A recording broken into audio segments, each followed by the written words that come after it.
What did I say? I told you no touchy. Now you suffer the bite of the lion and the clenching jaws of an alligator. No touchy. Especially not a fan of Diamond FM. Don't touch that radio set.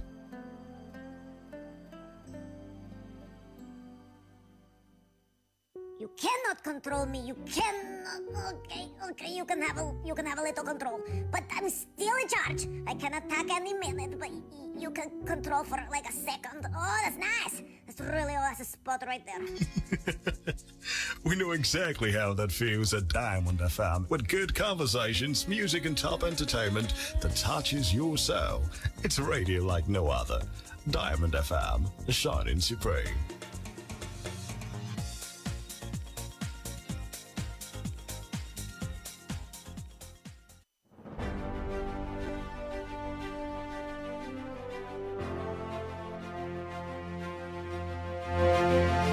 From the news desk at Diamond 88.7 FM Ilorin, this is news around the world.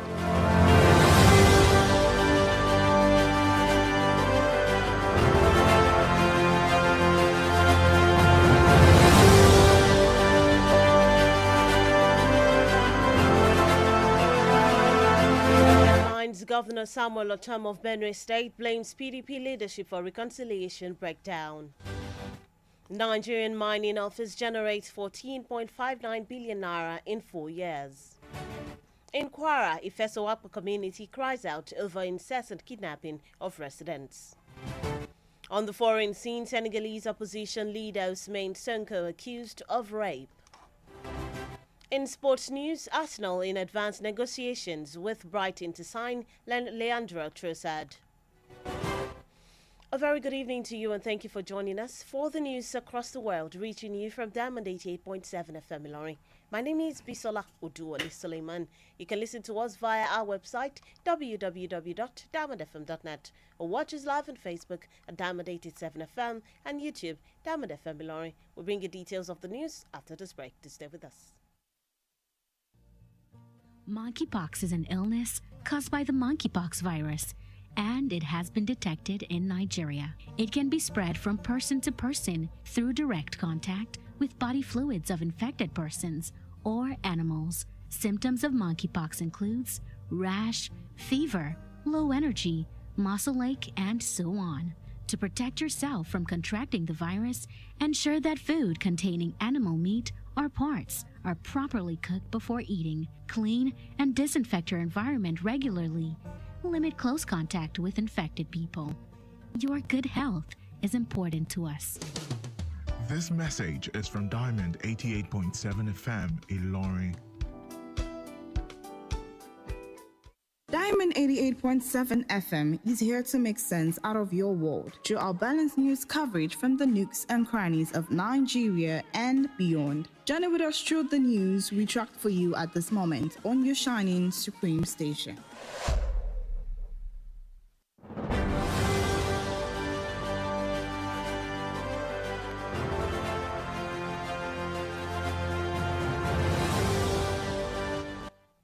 Welcome back, now the news in detail. The Benue State Governor Samuel Otom has claimed that the Iyocha Ayu-led People's Democratic Party leadership was not sincere in reconciling with the aggrieved governors under the platform. He also said the party leadership should be held responsible should the reconciliation moves fail. He alleged that the IU-led excos were not putting the right measures in place to address the G5 governors' demands.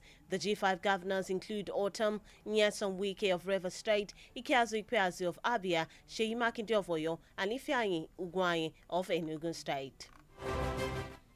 The Kano State Commissioner for Health, Dr. Aminu Sanyawa, has confirmed the outbreak of the deadly diphtheria disease, which is reported to have killed no fewer than 25 persons in the state.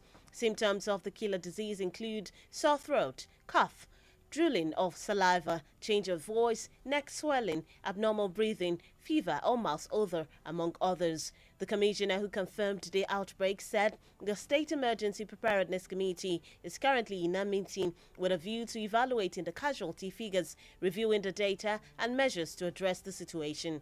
Sanyawar said presently the State Rapid Response Team has been reactivated and indexed an action plan to check the spread of the deadly disease in the state. Still on the local scene, a non-governmental organization, ACE Health Initiative, has charged journalists and media practitioners to intensify their campaigns against practice of female genital mutilation, FGM, in Osun State. The program manager of ACE Health Initiative, Oluwatomi Olunuga, gave the charge during a media dialogue in Osogbo. Olunuga acknowledged the roles of the media in the development of any society, urged the media practitioners in the state to join hands with the organization in order to stamp out the practice of female genital mutilation, FGM, from the state. In Kwara State, residents of Ifesowakwa community in Ilorin have pleaded with the government to urgently stem the rise in cases of insecurity in the area. Ifesowakwa community, located at Nasvat area of Eyenkori Road, Ilorin, in Asa local government area of Kwara State, has recently experienced kidnapping of a Fulani man who was released yesterday by his abductors. But a few hours after the victim was released, another man identified as Mr. Thanggod was also abducted within the same community. The leadership of the community, Abdul Wasil and Mr. Hamza Abubakar, called on the government and security agencies to come to their rescue in the community. So what we want the government to do now, we want them to come and intervene in this matter. They should come to our rescue. Probably they should send their security personnel to our vicinity. We have about six communities that receive. We have Okiutu community, Yakoyo community, Irekpodun, Ifesowakwa, Irewumi community, Idera community. So about 6 of us, we reside in this area, and the fear is getting unbearable. When contacted, the wife of the victim was afraid of speaking to the press, but wanted her husband free, alive from the abductors. The Director General of the Nigerian Mining Cadastre Office, Mr. Obadiah Nkam, has disclosed that the agency generated 14.59 billion naira from 2018 to 2022 and remitted all into the Treasury single account, TSA. At the 63rd session of the State House ministerial briefing today, the NMCO boss noted that the bulk of the agency's revenue is derived from applications, processing and annual service fees, which constitutes 50% of the annual revenue generated from the Federal Ministry of Mines and Steel Development. Mr. Nkam further asserted that so far the agency has recorded about 6,000 license holders, while from September 2021 to date, the agency revoked 3,400 titles, with warnings that it will revoke more in 2023 from those who do not comply with the provisions of the Act. And that's it on the local scene. The news on the hour is reaching you from Diamond 88.7 FM Ilorin. We go on a short break. When we return, we bring you foreign and sports news. Do stay with us. Follow us on social media, Facebook, Twitter, and Instagram at Diamond 887 FM. Diamond FM, shining supreme.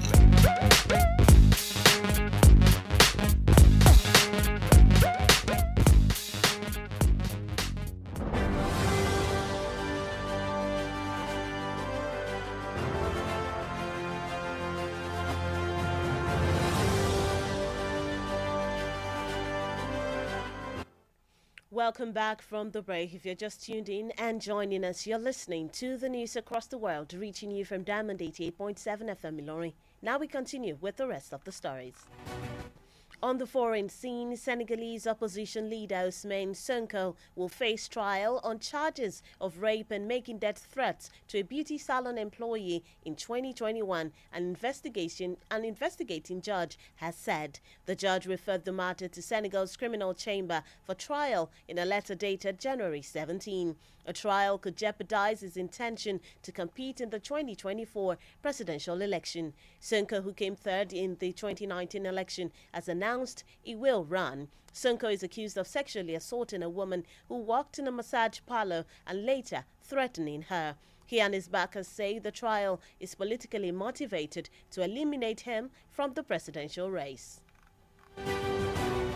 Still on the foreign scene, an overnight fire that broke out in the barracks of an Armenian military unit left 15 servicemen dead and 3 others in serious condition. According to the country's defense ministry, the fire broke out at around 1:30 a.m. on Thursday in the village of Azat in Armenia's eastern region. It said the cause of the fire was not yet established. The country is still recovering from a 2020 war with Azerbaijan, which ended in a heavy defeat and sparked a political crisis.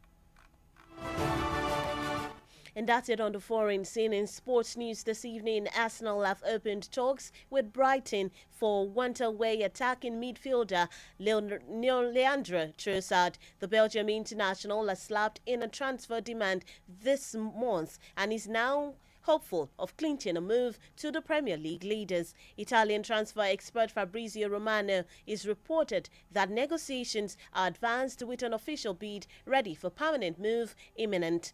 Trossard's deal with Brighton is due to expire in June. And that's it in the world of sports. With that, we've come to the end of the news across the world for today. But before we go, here is a recap of the major highlights. Governor Samuel Ortom of Benue State blames PDP leadership for reconciliation breakdown. Nigerian mining office generates 14.59 billion naira in 4 years. In Kwara State, Ifesawakwa community cries out over incessant kidnapping of residents. On the foreign scene, Senegalese opposition leader Ousmane Sonko accused of rape. In sports news, Arsenal in advanced negotiations with Brighton to sign Leandro Trossard. Did you know Mount Everest is bigger now than the last time it was measured? Diamond FM says, our view varies. Argue with facts. Do not force people to take your views without them fully convinced it is the right step to take. For news coverage or information about happenings around you, kindly contact the Diamond FM newsroom number on 091 606 27526. The news across the world was edited by Sani Alausa Isa. My name is Bisola Oduwole Suleiman. Thank you for listening to your shining supreme station. To have a beautiful evening. Love your radio. Love your music. This is the best thing on your radio. My one and only. Drop your worries and not your radio. It's Diamond FM 88.7 Iroyin.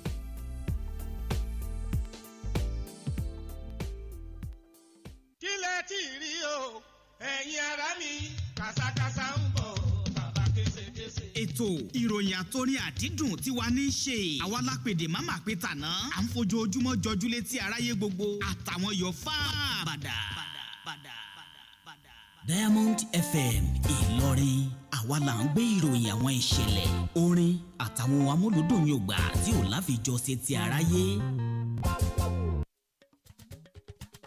Láti inú yàrá ìròyìn Diamond 88.7 FM Ìlọrin ìròyìn àgbáyé.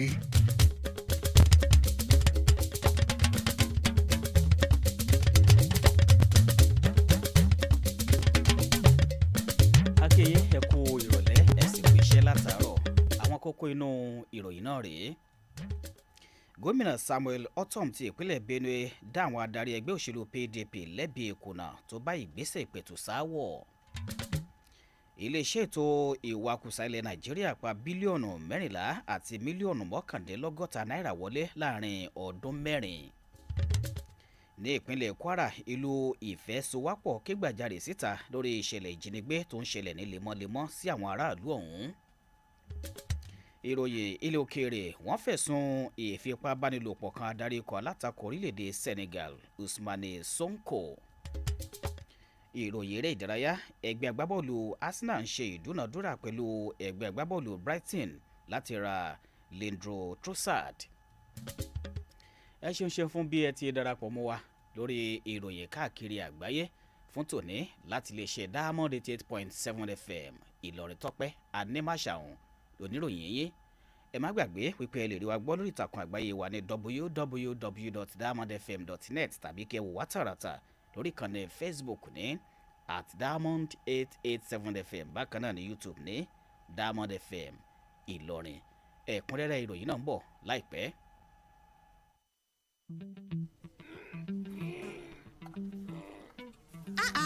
ìwọ wọn ló bẹ̀rẹ̀ síbẹ̀ o. ẹ mọ̀ bínú kí ni òun ti bà mí ńlẹ̀ ni. ìgbà tó wá bọ̀ ńlẹ̀ ńkọ́ ṣébi tó yẹ kó ṣe gá sínú o ò tiẹ̀ mọ̀ pé bí esin bá fi lè gbé kinní ọ̀hún tó sì bà lé oúnjẹ lòmíì ó lè fo ní irú àìsàn ni èyí tó ṣe ń ò dá o. ó yá àfira kó bó ti ṣe kúrò ń bẹ̀ ń. ẹ mọ̀ bínú o mọ̀mọ́. ẹ rí nǹkan awíwíwí afọ̀fọ̀fọ̀ pé ìmọ́tótó ló lè ṣẹ́gun àrùn gbogbo ẹ jẹ́ ká yàgò fún ìwà ọ̀bùn tó bá lè dárùn ohun àìsàn sílẹ̀ láyìíká àti àgbègbè wa bẹ́ẹ̀ bá a wá kẹ́fẹ́ ẹnikẹ́ni tàbí ẹnìkan pé ó ń dalẹ̀ tàbí ṣe gáàsì àyíká yín ẹ tètè kìlọ̀ fún kọ́mọ̀bà fi tiẹ̀ kó bá ti yín torí bí ara lẹni bá ń jẹ kòkòrò tá ò bá wí fún urẹ́rẹ́ rẹ̀ kò ní já ká sùn ẹ jẹ́ ká àyíká àti àgbègbè wa máa wà ní ìmọ́tótó nígbà gbogbo. ọ̀rọ̀ ìmọ̀ràn yín wá láti iléeṣẹ́ Diamond 88.7 FM.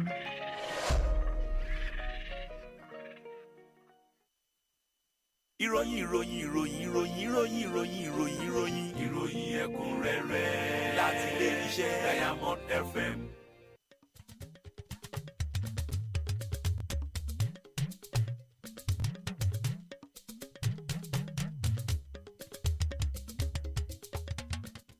ẹ káàbọ̀ padà ẹ̀kúnrẹ́rẹ́ ìròyìn náà rèé.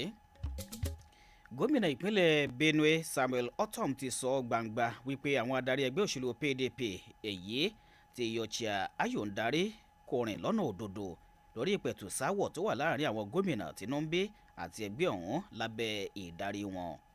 bẹ́ẹ̀ náà ló ní àwọn adarí ẹgbẹ́ náà ló yẹ láti di ẹ̀bi rò bí àwọn ìgbésẹ̀ ìpẹ̀tùsáwọ̀ ọ̀hún bá forí ṣánpọ́n. ó ní àwọn olóyè tí Ayọ̀ǹdarí kò ṣe àwọn ìgbésẹ̀ tó yẹ láti wá ojútùú sí ohun tí àwọn gómìnà márùn ọ̀hún ń pè fún.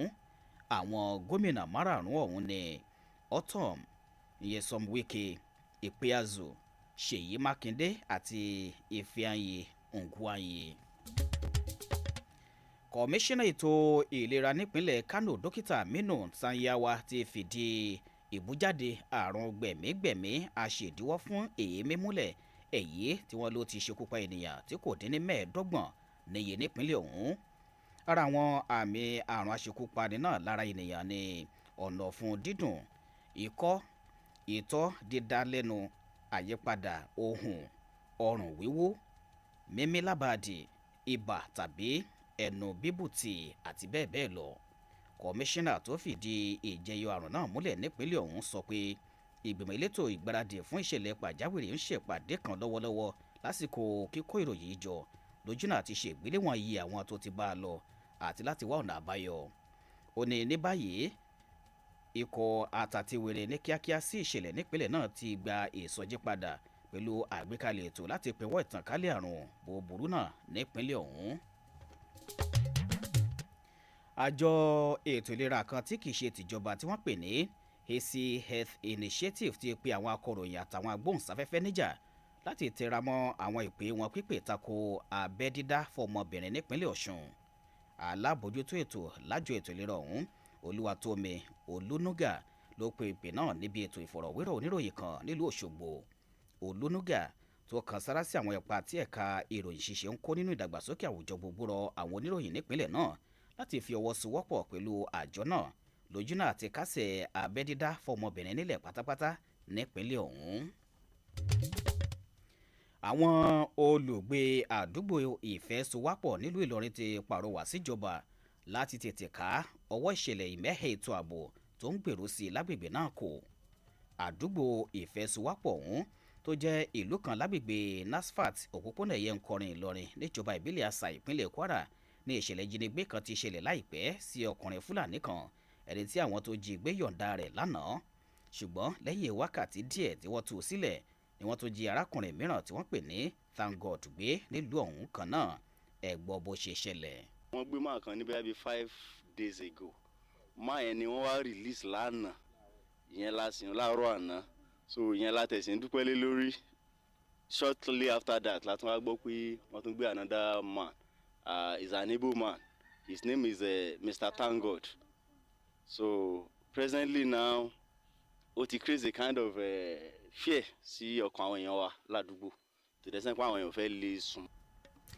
Adarí ìlú náà Abdulwasiu àti arákùnrin Hamza Abubakar torí bẹ́ẹ̀ ké síjọba àtàwọn elétò ààbò láti gbà wọ́n nílùú ọ̀hún. Ẹ tún gbọ́ ẹ̀bẹ̀ wọn náà. yànnà ẹ̀yẹ nǹkan ní yànnà àlùfáàsì after NSFAS so ẹ̀yìn rẹ̀ ní ọ̀dọ̀ tiwa ń bẹ̀ ni wọ́n ti ń jí àwọn èèyàn gbé àwa nídìí security tó máa tight kíjọba ó ràn wá lọ́wọ́ lérí rẹ̀. Nígbà tí ikọ̀ ìròyìn kàn sí aya ẹni tí wọ́n jí gbé ọ̀hún kò fẹ́ báwọn oníròyìn sọ̀rọ̀ ṣùgbọ́n ó ń wá kí ọkọ rẹ̀ jáde lálàáfíà kúrò nínú ìgbèkùn àwọn ajínigbé náà. Ìtàkùn abẹ́yẹfò.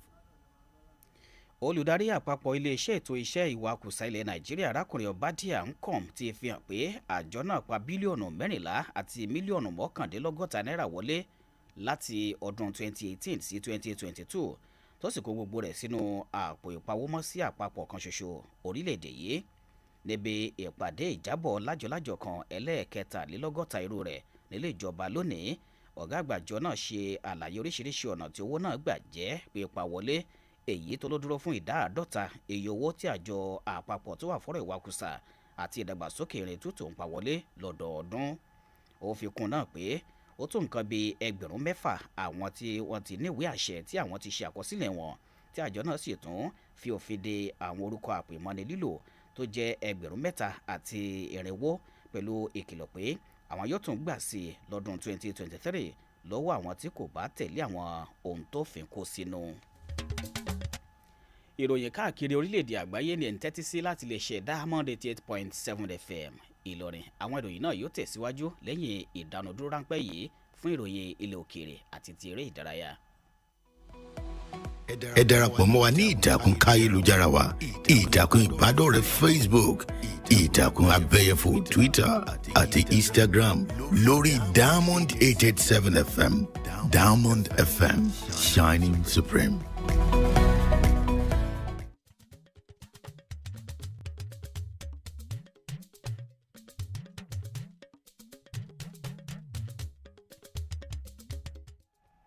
Àkì káàbọ̀ padà bí ẹ bá ṣẹ̀ṣẹ̀ ń darapọ̀ mọ́ wa ìròyìn káàkiri orílẹ̀-èdè àgbáyé ló ń lọ lọ́wọ́ láti lè ṣe Diamond 88.7 FM Ìlọrin. Àwọn ìròyìn ń tẹ̀síwájú báyìí. Ìròyìn ilé òkèèrè Ousmane Sonko tó jẹ́ adarí ikọ̀ alátakò orílẹ̀-èdè Senegal yóò kojú ìgbẹ́jọ́ àwọn ẹ̀sùn ìfipábánilòpọ̀ àti ìdúnkokò ikú mọ́ni tó ṣe sí òṣìṣẹ́ iléeṣẹ́ aṣojúlóge kan lọ́dún 2021 gẹ́gẹ́ bí adájọ́ kan tó ń ṣèwádìí rẹ̀ ti wí. Adájọ́ náà fa ọ̀rọ̀ ọ̀hún lé iléeṣẹ́ tó mójútó ìwà ọ̀daràn lórílẹ̀‐èdè Senegal lọ́wọ́ fún ìgbẹ́jọ́ ṣíṣe nínú lẹ́tà kan tí wọ́n kọ lọ́jọ́ 17 oṣù kínní. Ìgbẹ́jọ́ kan ṣíṣe ṣeéṣe kó ṣe àkóbá fún èròǹgbà rẹ̀ láti díje níbi ètò ìdìbò ààrẹ lọ́dún 2024. Sonko ọ̀hún tó ṣe ipò kẹta níbi ètò ìdìbò ọdún 2019 ti kéde rẹ̀ pé òun yóò tún díje o. Ó fìyè ní bákan náà pé ìgbẹ́jọ́ ṣíṣe ọ̀hún ní ọwọ́ òṣèlú nínú lójú náà ti yọwọ́ òun kúrò nínú ìdíje fún ipò ààrẹ náà. Síbẹ̀ láti ilẹ̀ òkèèrè ìṣẹ̀lẹ̀ ìjàmbá iná kan tó búyọ ní ẹ̀ka àwọn báríkì àjọ ológun ilẹ̀ Armenia kan ti sọ àwọn ọmọ ogun 15 di òkú lójijì nígbà tí àwọn 3 mìíràn wà nípò tó lágbára púpọ̀. Gẹ́gẹ́ bí àjọ tó wà fọ́rọ̀ ààbò lórílẹ̀‐èdè náà ti wí, ìṣẹ̀lẹ̀ náà ń ṣẹlẹ̀ nìkan bíi aago 1:30 òru lọ́jọ́bọ̀ òní ní ìlú Azat lẹ́kùn Gekakunik lápá ìlà oòrùn ilẹ̀ Armenia. Wọ́n ní ohun tó fa ìṣẹ̀lẹ̀ náà kò tí ì di mímọ̀. Orílẹ̀-èdè ọ̀hún ló ṣẹ̀ṣẹ̀ ń jàjàbọ́ kúrò lọ́wọ́ ogun tọdún 2020 kan pẹ̀lú ilẹ̀ Azerbaijan, èyí tó já wọn kulẹ̀ tó sì fa wàhálà olóṣèlú dé kan. Ìròyìn eré ìdárayá ẹgbẹ́ agbábọ́ọ̀lù Arsenal ti bẹ̀rẹ̀ ìfikùnlukùn ṣíṣe pẹ̀lú ẹgbẹ́ agbábọ́ọ̀lù Brighton láti ra agbábọ́ọ̀lù lọ́wọ́ àárín ní Leandro Trossard. Agbábọ́ọ̀lù àgbáyé ọmọ ilẹ̀ Belgium ọ̀hún ti wà lọ́wọ́ ìpè fún ìtanilátàpọ̀ kan lóṣù yìí tó sì ti ń súnmọ́ ibi àti lọ darapọ̀ mọ́ àwọn aṣáájú nínú ìdíje àgbàjẹ ilẹ̀ Gẹ̀ẹ́sì. Inú oṣù kẹfà ni àdéhùn iṣẹ́ Trossard ọ̀hún yóò tẹnubẹ̀pọ̀ nínú ẹgbẹ́ agbábọ́ọ̀lù Brighton. Ìròyìn káàkiri orílẹ̀-èdè àgbáyé ọ̀hún kò ní jù báyìí lọ fún tòní láti lè ṣe Diamond 88.7 FM Ìlọrin, ṣùgbọ́n kí a tó máa lọ àwọn kókó tí a ti mẹ́nubà nínú rẹ̀ rí lẹ́ẹ̀kan sí i. àmọ́ àfọyín nínú ìròyìn pé gómìnà Samuel Ortom ti ìpínlẹ̀ Benue dá àwọn adarí ẹgbẹ́ òṣèlú PDP lẹ́bi ìkùnà tó bá ìgbésẹ̀ ìpẹ̀tùsááwọ̀. Bákan náà lẹ gbọ́ pé iléeṣẹ́ ètò ìwakùsà ilẹ̀ Nàìjíríà pa bílíọ̀nù 14 àti mílíọ̀nù 61 náírà wọlé láàrin ọdún 4. Nípínlẹ̀ Kwara ajẹ́kẹ́ gbọ́ pé ìlú Ìfẹ́sùwápọ̀ kégbàjarè síta lórí ìṣẹ̀lẹ̀ ìjínigbé tó ń ṣẹlẹ̀ ní lemọ́lemọ́ sí àwọn aráàlú ọ̀hún. Nínú ìròyìn ilẹ̀ òkèèrè ẹ gbọ́ pé wọ́n fẹ̀sùn ìfipábánilòpọ̀ kan adarí ikọ̀ alátakò orílẹ̀-èdè Senegal Ousmane Sonko. Nínú ìròyìn eré ìdárayá àmúwa fún yín pé ẹgbẹ́ agbábọ́ọ̀lù Arsenal ń ṣe ìdúnàdúrà pẹ̀lú ẹgbẹ́ agbábọ́ọ̀lù Brighton láti ra Leandro Trossard. Kí a tó máa lọ ǹjẹ́ mọ̀ pé òkè Mount Everest ti tóbi báyìí ju bó ti wà nígbà tí wọ́n gbé lórí òṣùwọ̀n gbẹ̀yìn lọ. Ọ̀rọ̀ iyebíye Diamond FM lónìí rèé a kì í wò bákan náà bẹ́ẹ̀ ni èrò wa ṣe ọ̀tọ̀ọ̀tọ̀ máa fi àwọn ohun tó jẹ́ òdodo ọ̀rọ̀ tí àwọn àríyànjiyàn rẹ lẹ́yìn má ṣe fi pamọ́ ènìyàn láti gba àwọn ìwòye tìrẹ wọlé láì tí ì fi dá wọn lójú pé èrò rẹ ní ìgbésẹ̀ tó tọ́ láti gbé. Fún ìròyìn àwọn ìṣẹ̀lẹ̀ tó ń ṣẹlẹ̀ ní àyíká àti agbègbè yín tí ẹ fẹ́ fi tó lè ṣe wa Diamond FM létí ẹ lè kàn sí yàrá ìròyìn ilé iṣẹ́ wa lórí nọ́mbà ìbánisọ̀rọ̀ yìí 0916 062 7526. Sani Alausa Isa ni olóòtú ìròyìn náà. Tope Animasahun ló tú sí èdè abínibí wa tó sì kà sí etí ìgbọ́yín. Ẹ ṣeun níbi ẹ ti ń tẹ́tí sí wa nìkan nìyí tó ta wọn yọ.